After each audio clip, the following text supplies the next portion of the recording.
Shalom Aleichem, meu irmão e minha irmã, como vão vocês? Que Hashem vos abençoe em nome de Yeshua. Hoje vamos falar sobre a Parashá Devarim e o nosso tema de hoje é conflitos espirituais com reflexos terrenos. Na realidade, o vídeo de hoje vai versar sobre batalha espiritual. Bem, começando o nosso vídeo então, nós temos em Devarim a repetição da Torá com a explanação de Moshe dos fatos ocorridos no deserto aos filhos de Israel. Por que a Torá está sendo repetida? Há um motivo? Com certeza há. A geração que saiu do Egito morre no deserto. E hoje, quem está vivo quando Moshe está dizendo estas palavras é justamente a geração que nasce no deserto, ou os filhos do deserto. E isso mostra para a gente o seguinte, que a gente vai perceber que há uma necessidade da Torá ser repetida para aqueles que nasceram no deserto. E, portanto, nós vamos descobrir algo sensacional, que quando Moshe falou sobre aquela estada deles no deserto, na realidade, Moshe estava falando sobre conflitos espirituais que se refletiam na terra durante aquele tempo de caminhada no deserto. Agora nós vamos falar sobre um personagem pouco conhecido, Og, o rei de Bazã. Ele era um governante do submundo ou um gigante antigo? Quem era esse personagem? Então vamos lá, a vitória dos israelitas contra o rei Og de Bazã é mencionada várias vezes na literatura bíblica, ao lado da derrota do rei Sion dos amorreus. A evocação dessas vitórias lembra aos leitores israelitas de glórias passadas e sucessos militares. Então, quando Moshe narra o relato de Og em Deuteronômio 3, ele acrescenta: apenas o rei Og de Bazã sobrou dos restantes Refaim. Um aviso semelhante também vai aparecer em Josué, na descrição das fronteiras de Israel. Também o território do rei Og de Bazã, um dos últimos dos Refaim, que residia em Astarot e em Edrei. A pergunta é: quem são esses Refaim e o que significa que Og é um deles?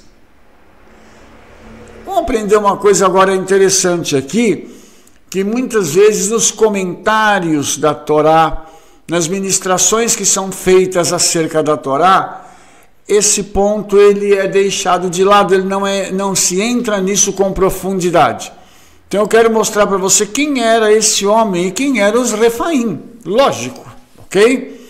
Então, a primeira coisa, todos saúdam Og, o rei dos mortos. Uau, da onde saiu esse título? Muitos comentaristas modernos entendem o termo Refaim aqui como significando espírito dos mortos ou sombras que habitam o mundo subterrâneo. Na realidade, então, Refaim tem esse significado em vários versículos bíblicos.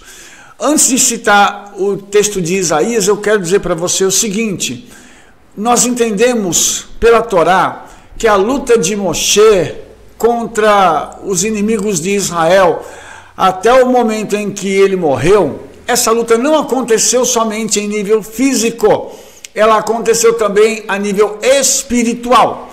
Isso significa que houve uma oposição contra Israel que foi muito forte.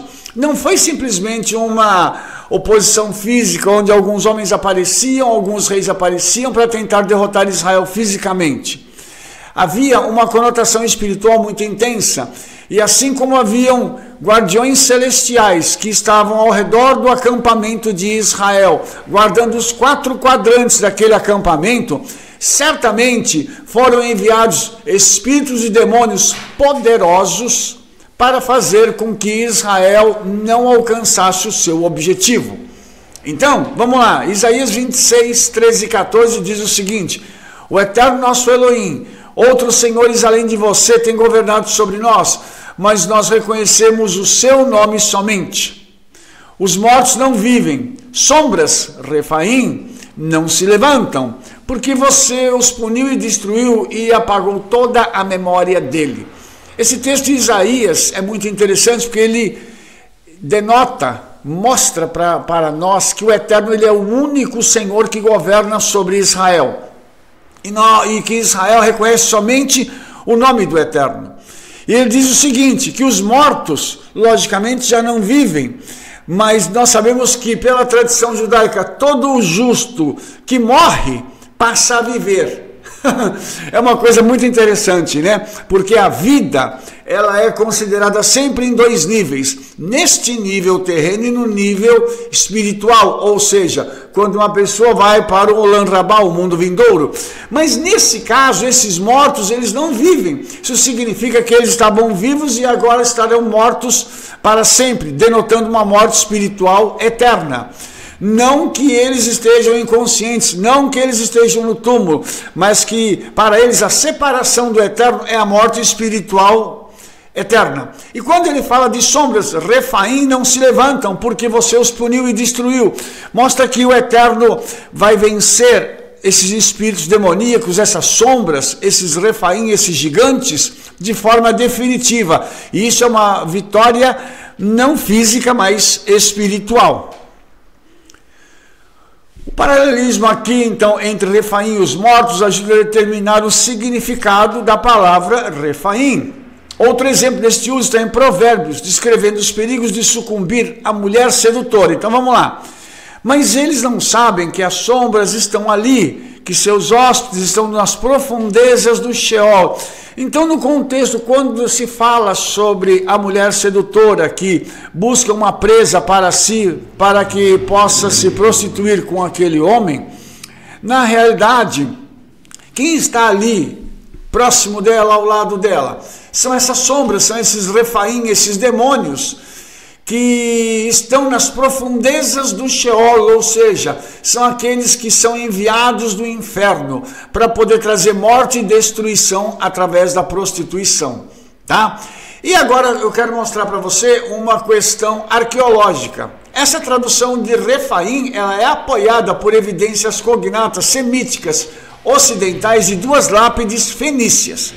E uma série de textos ugaríticos que usam o termo Refum para uma classe especial de mortos, às vezes descritos como um culto de reis mortos.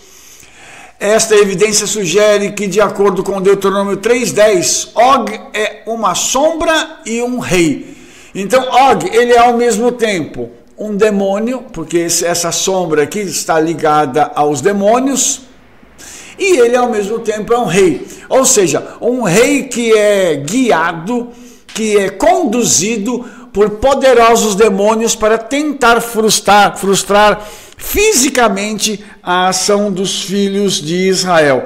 Isso também mostra para a gente o quanto o Eterno protegeu Israel, o quanto o Eterno cuidou de Israel, para que Israel realmente não sucumbisse, não perdesse a sua rota de chegada até Canaã, porque os demônios atacaram de verdade. Vamos falar sobre Basham. É o submundo? É uma figura do inferno? Que lugar é esse? Vamos ver aqui. Vários estudiosos argumentam que o próprio Basham, o reino de Og, é uma referência ao submundo. Uau! Isso mostra pra gente, então, que se eles dizem isso, Og, então, era como se fosse o rei do inferno. O nome Basham provavelmente deriva da raiz protossemítica BTN. Um dos significados dessa raiz encontrado no termo BTN é serpente ou dragão, mencionado várias vezes em textos mitológicos. Então, se Og era o rei de Basham, e se Basham é associado à serpente ou ao dragão e ao submundo, isso mostra pra gente, então, que Og também tinha essa associação com a serpente e também com o dragão. Então, a gente pode fazer uma conexão muito rápida com Satanás. Aí, vamos entender que, metaforicamente falando, num nível mais profundo de entendimento da Torá, no nível Sod, nós podemos dizer que quando Og se levanta para lutar contra Moshe e contra a nação de Israel, é como se fosse o próprio Satanás enviando as tropas dele do inferno para combaterem contra Israel. meu pai. Isso tudo na Torá, mostrando o nível de batalha espiritual que está ocorrendo no deserto. Só lembrando, né, que segundo a tradição rabínica, o deserto é a habitação dos demônios, então tá tudo certo, né? Se Israel está no deserto, Israel está combatendo com os demônios até passar por esse nível e chegar na terra de Canaã. Agora, em Deuteronômio 3, a evidência de Bassã, né, como um lugar mítico, pode ser encontrada apenas alguns versos após a referência a Og, como um remanescente dos Refaim.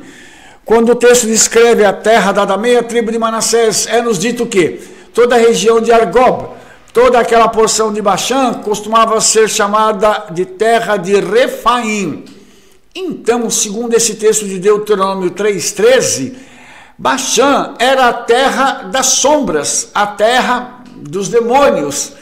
Isso é muito, muito significativo, porque você vai perceber que a meia tribo de Manassés vai ficar lá, para que eles possam ter o seu gado e tudo mais. E você vai também perceber que eles não vão atravessar o Rio Jordão. E uma coisa que você vai notar é o seguinte: os inimigos, quando vieram contra Israel, os primeiros que receberam a invasão foram eles, ou seja, eles ficaram num território que estava vulnerável ao ataque dos inimigos. Por quê? Porque era a porção que costumava ser chamada a terra das sombras ou a terra dos demônios. Então, se os Refaim são sombras e ligados aos demônios, então Bassã é aparentemente a terra dos mortos. E terra dos mortos aqui, leia-se inferno. Outro texto que parece tratar Bassã como um reino sobrenatural é o Salmo 68, que se refere a Bassã, né, em termos mitopoéticos. Vamos ver agora isso aqui, né? Porque é interessante como os comentaristas chamam isso de mitologia junto com poesia, mas nós vamos entender isso aqui agora, tá? O Salmo 68, 16 e 17 diz assim: ó montanha de Elohim, montanha de Bassã, ó montanha de muitos picos, montanha de Bassã, por que você olha com inveja, ó montanha de muitos picos, para o monte que o Eterno desejou para a sua morada, onde o Eterno residirá para sempre? O Eterno disse: eu trarei eles de volta de Bassã, e eu os trarei de volta das profundezas do mar. Então, tem duas coisas aqui. Primeiro, o Salmo 68, do 16 ao 17, fala de uma disputa da montanha de Elohim com a montanha de Bassã, e a montanha que o Eterno elegeu para ser a sua morada para sempre. E nós sabemos que esse é o Monte Sião, é o monte onde está a cidade de Jerusalém, onde o Beit HaMikdash, né, o templo, será reconstruído brevemente. E nós vemos num segundo momento, no versículo 23, que o Eterno diz que ele trará de volta pessoas de Bassã, e trará de volta das profundezas do mar. E isso está conectado com o Apocalipse, quando o mar dará os seus mortos, a terra dará os seus mortos, e os mortos virão de todos os lugares para serem julgados naquele grande dia do Senhor. Então, na realidade, a gente vai perceber que isso aqui não é mitologia, não é poesia, é uma realidade, mas só que num nível mais profundo de interpretação da Torá. A Torá, então, está nos mostrando isso, o livro de Terrilim, que é um livro de Salmos, apontando para isso e mostrando que essas realidades espirituais são presentes e elas estarão em linha com os desejos do Eterno, porque apesar do conflito das sombras, das trevas contra o Eterno, o grande Senhor dos Exércitos sempre prevalecerá e sempre fará com que os seus filhos alcancem a vitória em nome de Yeshua. Então, Bassã aqui é um lugar paralelo às profundezas do mar. Embora não seja o submundo em si, isso fortalece a ideia de que Bassã é um lugar espiritual. Para reforçar ainda mais essa identificação, os estudiosos notaram que em Números 21, os israelitas viajaram por Obot e Ye-ha-abarim para chegar a Bassã. Esses lugares podem ser traduzidos como fantasmas e ruínas dos que já faleceram. Então você percebe que quando Israel estava viajando, Israel passou por lugares tenebrosos até chegar a Canaã. Isso também é uma coisa muito linda, porque mostra a nossa caminhada com o Senhor. Nós muitas vezes passamos por lugares onde nós somos assombrados. Não que existam fantasmas, mas que os demônios, eles agem assim para tentar nos colocar medo, pavor, temor, terror. Quantas vezes nós não passamos por isso? Quantas vezes nós já não nos deparamos com pessoas que são como zumbis mortos-vivos, lugares para onde nós fomos e nós voltamos de lá com o nosso coração pesado, voltamos de lá opressos por causa dessas pessoas que são mortos-vivos. Quantas vezes a gente já não foi também em sepultamentos, em velórios, dos quais nós voltamos com o nosso coração arrasado por ver a situação das pessoas. Todas essas influências espirituais fazem parte da nossa caminhada e estão em linha aqui com Obot e Abarim, lugares por onde os israelitas passaram para chegar até Canaã. Então tudo isso faz parte do nosso treinamento para que nós possamos entender como blindar a nossa alma, saibamos separar entre uma coisa e outra, para que nós não sejamos atingidos por setas espirituais da maldade e contaminados com a morte, ainda que de forma indireta. Então, nós precisamos compreender isso, e isso faz parte da nossa caminhada.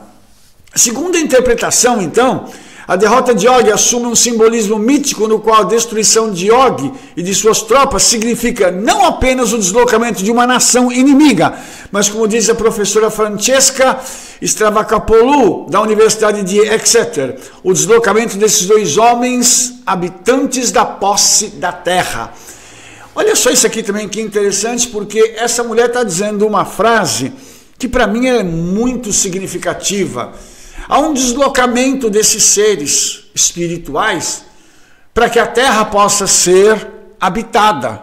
Ou seja, eu estou de passagem, eu estou com os exércitos do Senhor, sai da frente porque eu vou alcançar o meu objetivo. É mais ou menos isso. Então, aqueles que estão no nosso caminho, eles são repelidos pela ação do Senhor. O Senhor abre caminho para que nós possamos alcançar o nosso objetivo, a nossa vitória. Ou seja, se está dito pelo Senhor que nós chegaremos a algum lugar, certamente Ele nos conduzirá até este lugar em nome de Yeshua. Vamos falar agora sobre o Deus Rapil, entronizado em Astarot e Edrei. Vamos lá. Outra evidência frequentemente citada em apoio a Og como rei do submundo é de um texto ugarítico que parece associar duas das cidades de Og ao deus Rapiu, cognato do hebraico Refaim. Então você vai perceber que esse deus Rapiu, ele tem uma ligação com o termo hebraico Refaim, tá? E o que significa isso? Que essas pessoas aqui, ainda que pareçam ser pessoas diferentes, são a mesma pessoa citada por textos diferentes, tá? Ou seja, Og aqui, ele está sendo colocado em paralelo com Rapiu, e ele é o rei do submundo, ou seja, Satanás, tá? Olha aqui, que Rapiu, rei da eternidade, bebe, que o Deus, bebida poderosa e nobre, o Deus que se sente entronizado em Atarot, o Deus que governa em Edrei. Está falando aqui sobre uma possível situação e posição desse rei, que ele bebe uma bebida poderosa, como se fosse um nobre. Ele é um Deus que se senta entronizado em Atarot e que governa em Edrei. Agora, olha só que coisa interessante. Essa descrição coloca Satanás em paralelo com o Eterno, como se Satanás tivesse também um reino paralelo ao do Senhor, paralelo ao reino de Yeshua, só que num lugar de destruição e morte. Veja que interessante isso. Agora, a gente entende o seguinte: tudo que o Eterno fez, deu para que Yeshua pudesse criar e trazer à existência, inclusive o Olam Rabá, tem uma sistemática, uma metodologia de funcionamento. O que aconteceu com Satanás? ele replicou isso no inferno. Ou seja, o inferno tem uma sistemática de funcionamento semelhante ao dolor rabá da eternidade. E Satanás então se assenta num trono que para ele é glorioso, porém a nível de destruição. Ele não cria nada, ele não traz nada de bom, ele traz destruição. E o objetivo dele é que essa destruição continue se perpetuando indefinidamente na vida daquelas pessoas que ele levanta para poderem magoar o eterno, para poder se voltar contra o eterno, porque o objetivo de Satanás maior qual é? É vencer o eterno? Pode até ser, mas eu não acredito que ele ainda tenha essa certeza dentro de si. Mas o objetivo maior dele é ferir o eterno, fazendo com que o homem se perca, vá para o inferno, e ali ele como sendo um pedaço do Todo-Poderoso, como o homem carrega a partícula do Todo-Poderoso dentro de si, é como se o eterno estivesse ali com a coroa da sua criação sofrendo, sendo dilapidada e se transformando num agente de Satanás, que naquele momento estará sofrendo no inferno. Misericórdia por isso. O professor Baruch Margulis, da Universidade de Haifa, foi o primeiro a sugerir conectar Atarot e Edrei, do texto ugarítico, com os topônimos bíblicos Ashtoret e Edrei, da história de Og. O rei de Bashan, Og, que mora em Ashtarot, em Edrei. Essa interpretação, então, ela leva os estudiosos a entender Og como uma instanciação do deus Rapiu, essa associação. Uma divindade quitônica que é terrestre, governando em Ashtarot e Edrei. No entanto, essa interpretação também não é direta. Se você olhar o mapa que está aí do seu lado direito, você vai ver lá em cima, do lado direito do mapa, Bashan, tá? Lá em cima do N tem Ashtarot e aqui um pouco mais abaixo a cidade de Edrei. Então, esse era o reino, tá? Em que Og governava. Esses eram os domínios que ele governava. E você vê que Edrei está dentro da tribo de Manassés, tá?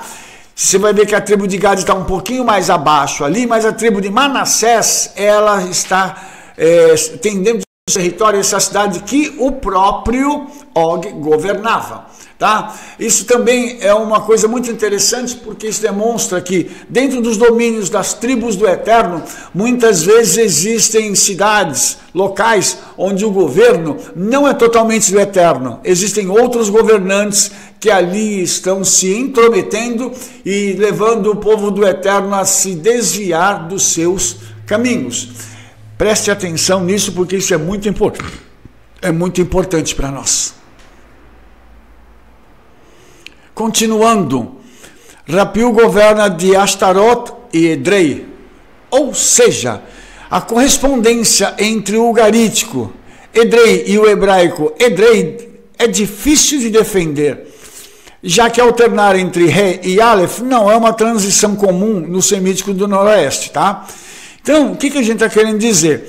É que quando a gente faz a comparação entre estas duas palavras, a ugarítica e a hebraica, a gente vai perceber que as letras que compõem os nomes são diferentes. E em hebraico, isso não é possível, porque são duas letras muito diferentes entre si. Tá? Então, eles são entendidos, esses nomes, como topônimos. Tá? Então, olha só, outros estudantes, tá, do ugarítico sugeriram que pode ser nomes de divindade. Então vamos lá para a gente entender agora. O primeiro nome pode ser entendido como uma referência à deusa Atartu, que é igual a Ashtoret. E o segundo como Hadu, como Hadad, produzindo algo como o seguinte: que Rapiu, rei da eternidade, bebe, e que o Deus poderoso e nobre bebe, o Deus que se assenta em Ashtoret, e que o Deus que julga como pastor, Hadad. Então aqui a gente vê que aquele texto sobre o qual nós falamos, que se refere a Og, e que aqui ele é citado como Rapiu, como um Deus da eternidade, que ele então ele se assenta com Ashtoret, com outro. Ashtoret a gente sabe também que é um nome de um outro demônio, tá? E que julga com o pastor Hadad. então uma outra pessoa que está junto com ele. Eu não sei se você percebeu, aqui tem 3 pessoas, 3 figuras que estão nesse texto. Isso remonta àquilo que vai acontecer no fim dos tempos, quando o próprio Satanás trará para si mais 2 figuras para que ele possa tentar governar o planeta e levá-lo ao caos iminente. Mas o Senhor colocará suas mãos sobre isso e trará para nós, para as pessoas que estiverem na grande tribulação, obviamente, né? Para nós, que eu digo o mundo, trará a solução através da vinda de Yeshua. Mas isso aqui é muito interessante a gente perceber que já aqui, na conquista de Canaã, tem uma referência a 3 entidades que estão atuando para tentar derrotar o povo de Israel. Isso em batalha espiritual é algo muito intenso, ok? Nesse caso, o texto ugarítico fornece informações adicionais sobre o deus Rapiú, que se enquadram em outras tradições conhecidas da antiga Canaã. Rapiú é o deus que entroniza com Atartu e julga com Radu. Veja que são mais 2 pessoas, tá? Esta é uma interpretação mais direta do texto e as tentativas de defender a leitura de Margulis apontando para o mito de Og na Bíblia seria um raciocínio circular, ou seja, como correr atrás do rabo. Isso pareceria então que Ashtaroth e Edrei não são domínios do submundo, só que a gente entende o seguinte: apesar de alguns estudiosos dizer, não, isso aqui não tem nada a ver com o submundo, com o inferno e tal, quando você vai para uma interpretação mais profunda da Torá, quando você vai entrando e fazendo estas associações, então você descobre que na realidade isso tem sim uma conexão com o submundo. É como se fosse uma tríade, né, de governantes que vêm para poderem ofuscar e tentar vencer o povo de Israel, levando-os a uma derrota. Eles querem ofuscar o trabalho de Moshe, que está tentando levar o povo à terra prometida. E nós sabemos que Moshe, ele é uma figura do Mashiach. Assim como Moshe trabalhou para levar o povo até Canaã, o Mashiach também tem trabalhado para levar os seus filhos até a Canaã celestial. Então isso é muito, muito forte, isso é muito intenso. E eu gostaria que você pudesse entender que essa luta já está ocorrendo. Porque Satanás nunca trabalha sozinho, ele sempre procura parceiros, que são os seus delegados, os seus demônios, sobre quem ele tem ingerência, sobre quem ele tem autoridade, para eles poderem atuar e usar pessoas para que nós possamos ser derrotados. Mas Baruch Hashem, porque nossa é a vitória, a derrota é sempre dele, graças a Yeshua, aleluia. Então vamos continuar aqui. Og, o defensor dos túmulos. Outro suporte para a conexão de Og com o submundo, observado por alguns estudiosos, é do século V antes da era cristã. Uma inscrição numa tumba fenícia, publicada pelo professor Wolfgang Rollig, da Universidade de Tübingen. Aqui, Og aparece como uma divindade fenícia, o protetor das tumbas. Olha só que interessante. Tá? E se alguém procurar abrir esse sarcófago e perturbar os meus ossos, Og irá procurá-lo, o forte, com toda a assembleia dos deuses. Nessa leitura, o texto fenício de Biblos sugere que Og era lembrado como um espírito poderoso que protege os túmulos dos seus seguidores. Gente, isso aqui é surreal. É surreal quando você para pensar a nível de batalha espiritual, que isso tudo acontece porque as trevas cuidam daqueles que são seus, ou que foram seus. E eles fazem o que querem com os restos daquela pessoa. Eles fazem feitiçaria, eles usam os corpos, usam os ossos, eles fazem o que querem. E só eles podem mexer naquilo ali. O contrário também é verdadeiro, que quando um justo morre, o corpo dele, os seus ossos, nada pode ser tocado pelas trevas, porque aquelas pessoas carregam ainda depois de mortas a presença do Espírito do Eterno neles. Há uma unção que fica sobre essa pessoa, porque ele foi um tabernáculo do Espírito do Eterno na terra. Então isso é muito interessante, porque isso exalta e mostra como o Senhor cuida dos seus, inclusive após a morte. Isso eu estou falando de coisas físicas. Imagine como a nível espiritual o Senhor tem cuidado dos seus, tá? Vamos agora passear um pouquinho sobre algumas referências a povos com características espirituais negativas que estão presentes na Torá, tá? Vamos uma lista com 7 povos e o breve significado dos seus nomes, relacionando-os às trevas. Então veja bem, esses são 7 povos que Israel venceria e são considerados por nós como degraus de vitória para cada um de nós para alcançarmos o Olam Rabá, a vida eterna. Vamos falar dos hititas primeiro. Esta nação está relacionada aos espíritos de medo e do desânimo. Veja se isso já aconteceu com você ou se acontece, tá? Esses espíritos desencorajam continuamente a alma com falsos temores, atemorizando-a e aterrorizando-a de seu trabalho. Ora levantando infidelidade, ora falsamente raciocinando através da sabedoria terrena, disputando contra a fé e o poder do Eterno. Eles nos dizem que ninguém pode chegar à perfeição, que ninguém pode vencer as tentações e assaltos do diabo, que ninguém pode vencer o pecado, o eu e as paixões e os defeitos do velho homem. Então você vai perceber que os hititas eles estão ligados com esses espíritos de demônio. E essa descrição que eu dei para você agora, que eu acabei de ler, eu creio que é o que você já vivenciou ou vivencia nos dias de hoje. E a pergunta é, como é que a gente vence todos esses espíritos, Rabino? Nós vamos vencê-los através da palavra, fazendo aquilo que Yeshua fez com Hassatan. Está escrito. Então, todas as vezes que qualquer uma dessas coisas acontecer contigo, proclame a palavra do Eterno, diga a palavra do Eterno para isso que está te assaltando, essa voz, às vezes uma pessoa que vem, às vezes uma mensagem que você recebe, um telefonema, um e-mail. Se volte contra isso com a palavra do Eterno. Vamos caminhar um pouquinho mais para a gente entender? Agora nós temos um segundo demônio que está ligado aos Girgazeus. Essa nação está associada aos espíritos da terra e da sujeira. Esses espíritos tentam e nos atraem para uma vida terrena e suas vaidades, para as luxúrias bestiais, para os excessos em todas as coisas e contra a lei da moderação, pureza e temperança. Então, essa aqui também tem algumas associações interessantes. Por exemplo, a terra e a sujeira, ligado às coisas terrenas. E as coisas terrenas, elas são sujas, naturalmente, né? Falando da vaidade, pessoas que são vaidosas, que precisam, de alguma forma, demonstrar para os outros que eles são bonitos, que eles têm um destaque, que ele tem alguma coisa no seu corpo que merece ser apreciado. As luxúrias bestiais, tá? Isso aqui relacionado com uma série de pecados, não só de origem sexual, mas também de outras origens. Os excessos em todas as coisas.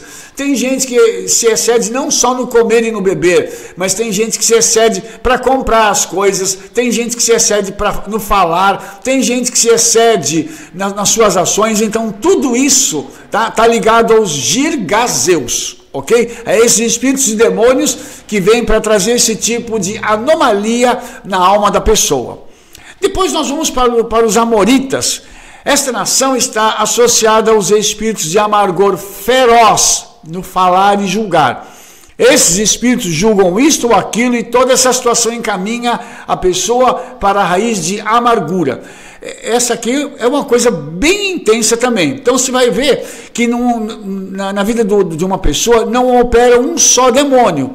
São vários que operam e às vezes simultaneamente na vida de alguém. Por exemplo, isso aqui, amargura feroz no falar e no julgar. Isso aqui, irmãos, é uma coisa que a gente vê com muita frequência quando alguém sofre uma injustiça ou algum problema que essa pessoa tem, e ela guarda aquilo, e ela vai remoendo aquilo, e todas as vezes que ela fala sobre aquele assunto é com raiva, é com ódio, ela não consegue se conter, ela julga já aquela pessoa, ela quer que aquela pessoa seja punida, e muitas vezes ferozmente.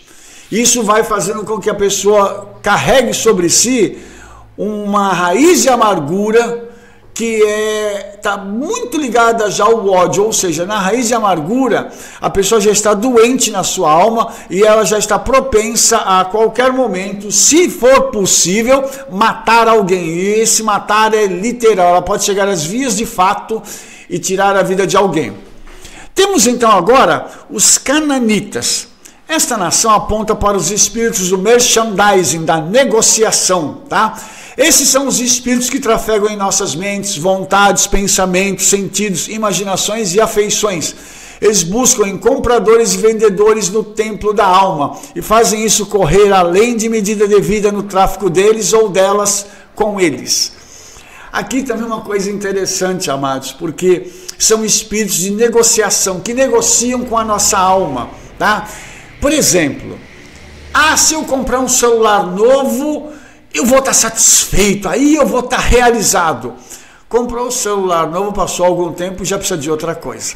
Mas agora, se eu comprar isso, se eu comprar aquilo, a pessoa está firmada, então, em vontades, em desejos, em pensamentos puramente carnais, achando que uma coisa vai suprir aquele vazio que a alma tem do Senhor, mas não vai. Achando que se ela conseguir alguma coisa material, a alma dela vai ficar satisfeita. Só que não, e a gente sabe disso. Então esses espíritos agem buscando tirar o foco da palavra do eterno da pessoa e jogando esse foco em coisas que poderão trazer alguma satisfação para a pessoa. E esse tipo de pessoa é aquela pessoa que nunca está satisfeita com nada. Quando ela tem alguma coisa, ela já busca outra. E assim sucessivamente, fazendo com que a mente dessa pessoa seja ocupada sempre na busca da satisfação através de coisas. Vamos lá. Os perisitas. Essa nação nos mostra os espíritos de descuido e de falsa segurança. Esses espíritos abrem a porta da falsa liberdade antes que a obra da crucificação seja feita, a circuncisão passada e a regeneração terminada. Eles trabalham para nos afastar da vigilância e nos fazer negligenciar a cruz e a segurança genuína. E assim eles deixam todos os tipos de espíritos malignos para oprimir a vida do Cordeiro em nós. Isso aqui também é uma coisa bem interessante, porque a pessoa, quando ela não tem zelo para obedecer a palavra, ela nunca se sente segura. E o que esses demônios fazem? Não tem problema não. Não precisa obedecer isso não. Não precisa ser tão rígido assim não. Ô seu bobo, sua boba. Não precisa orar. Para que se incomodar de orar tanto? Vai fazer outra coisa. Vai mexer no seu celular, vai ver televisão. Lê a palavra. O que é isso? Assiste um filme lá no Netflix, assiste em tal lugar lá. Entende? Que há um tipo de liberdade falsa que vai sendo construída dentro da alma da pessoa. E isso faz com que aquela pessoa se torne alguém sem sal, sem açúcar. A pessoa fica insípida. Ela não consegue conversar, ela não consegue manter um contato com o eterno. Quando você chega em algum lugar e tem aquele mover do eterno, aquela presença, aquela glória, aquela pessoa fica olhando para cá, olhando para lá, e ela nunca consegue entrar. Sabe por quê? Porque ela sempre foi e sempre será superficial. Porque ela permite que esses demônios ajam na vida dela, sem repreendê-los, sem dizer assim, não, eu vou obedecer, a minha obediência vai ter começo, meio e fim. Eu vou fazer as coisas para o Senhor, eu vou me apegar às coisas do Senhor, eu vou ter uma segurança de que o Senhor é que cuida de mim. Entenda que há uma necessidade disso acontecer. E os demônios atuam nessa área, implantando essa falsa segurança, esse descuido da pessoa com as coisas espirituais. Ela cuida muito bem das coisas dela, das coisas do Senhor, das coisas espirituais. Ela não tem o mínimo zelo e o mínimo desejo de estar presente naquilo ali. O Evita, essa nação aponta para os espíritos de pensamento especulativo e a vã conversa sem sentido. Esses espíritos despertam pensamentos e imaginações vãos e preenchem nossas fantasias com romances e cenas vazias. E assim, através dos nossos pensamentos e imaginações, Eles pressionam e trazem uma multiplicidade de palavras e muitos discursos e disputas inúteis e pecaminosos que dificultam grandemente o surgimento e o crescimento adicional da vida divina. Esses demônios aqui são muito interessantes porque depois a Torá acabou, a Torá foi publicada e o povo de Israel já estava vivendo em Canaã, quando chegou depois o tempo em que os gregos apareceram, a cultura grega, né? E eles têm essa conotação desse falar vão, desse especular, dessa coisa de querer imaginar uma coisa que não existe. E você vai dizer assim, mas quanto isso é ruim? Isso é ruim porque não permite que a palavra do Eterno se construa na vida de uma pessoa, porque ela fica imaginando, né? Então, ela começa a imaginar uma coisa que não existe. Alguém falou algo e ela pega aquilo como se fosse uma verdade e vai especulando em cima daquilo. E uma conversa que fica sem uma base, sem um sentido, sem uma comprovação. Vou te dar um exemplo disso, tá? Existem alguns comentários que citam um ser chamado Lilith, que alguns dizem que foi a primeira mulher de Adão. Mas isso não está escrito em lugar nenhum na Torá, a gente não tem nenhuma comprovação. Mas existem pessoas que ficam especulando, batendo em cima disso, como se fosse uma verdade, e imaginando coisas que nunca existiram. Então, essas coisas é que levam a pessoa a se desviar da verdadeira palavra do Eterno. E veja bem que o diabo está usando agora coisas que são conectadas a palavras de uma certa forma, mas que não podem ser provadas, para que ele possa então pegar essas coisas, trazer imaginações, trazer pensamentos, entendeu? Para que a pessoa fique brigando e disputando com o outro sobre a verdade. Então, olha só que coisa interessante esses demônios têm feito. Isso não só a nível da Bíblia, mas a nível de outras coisas, entendeu? A pessoa tem uma opinião que ela acha que ela pode fazer tal coisa. Aí quando alguém diz, não pode, na minha opinião não pode, aí ela começa já a discutir, começa a brigar, dizendo, não, o meu pensamento, a minha forma de agir é que é a correta, porque eu sei que é assim, assim, assado. Só que ela não pode provar aquilo que ela está dizendo, ela não tem como se colocar numa posição que ela tenha uma evidência daquilo que ela está dizendo. Vamos então agora para o último, que são os jebusitas. Esta nação está ligada aos espíritos do orgulho e elevação. Esses espíritos espezinham e desprezam tudo que é bom. Eles sempre pisoteiam o sangue e os méritos de Yeshua, no orgulho e poder do fogo. Eles desprezam e descartam o caminho manso e humilde da cruz do ungido, elevando-se acima do coração de Yeshua e do poder do seu amor. Puxa vida, esses aqui são terríveis, porque são pessoas que se acham. São pessoas que se colocam numa posição que eles devem ser servidos, que todo mundo tem que concordar com eles, e nada do que eles dizem pode ser perdido ou descartado. Só que essas pessoas se colocam, algumas vezes, acima do próprio Yeshua. Essas pessoas se colocam acima do Todo-Poderoso. Isso não de forma, digamos assim, direta, mas de forma indireta, irmãos. Quantas vezes nós já vimos isso? Quantas vezes nós já fomos em igrejas, em congregações, em lugares, onde nós vimos uma pessoa ser praticamente adorada. Sabe? Um homem sendo adorado. Isso é uma coisa muito séria. Tá? E outro detalhe, essa pessoa não tem um pingo de humildade, porque ela pisa nos outros. Ela não quer saber. Para ela poder se autoafirmar, ela faz qualquer coisa. E esse tipo de postura é muito interessante, porque está ligada a Satanás. Satanás fez isso no passado, faz isso no presente e continuará fazendo no futuro, até que ele seja julgado pelo Todo-Poderoso.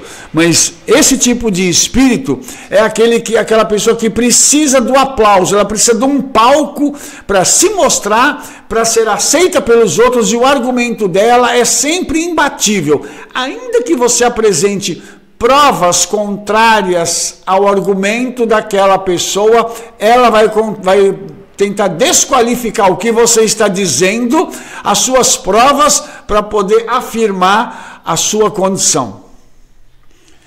Finalizando, então, eu gostaria de dizer que a conquista de Canaã se deu com uma batalha espiritual do início ao fim.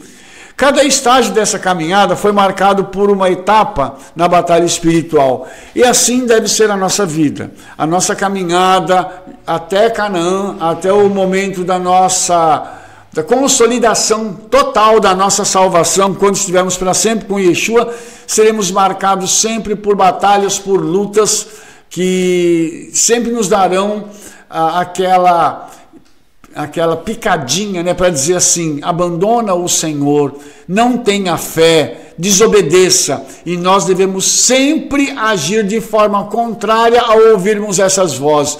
Nós sempre vamos dizer: eu vou obedecer, eu vou continuar servindo a Yeshua, eu vou crer contra toda a evidência, porque esse é o nosso papel, é crer naquilo que está escrito e em tudo aquilo que já temos recebido da parte do Senhor. O nosso papel, então, é tomarmos a palavra do Eterno literalmente num sentido mais profundo e entendermos que a nossa batalha, ela não é só física, a nossa luta, ela tem que ser vencida primeiro no reino do Espírito, com oração, com jejum, para que depois ela se manifeste no reino terreno, onde as coisas vão acontecer e nós vamos poder nos alegrar na presença do Hakadosh Baruch Hu.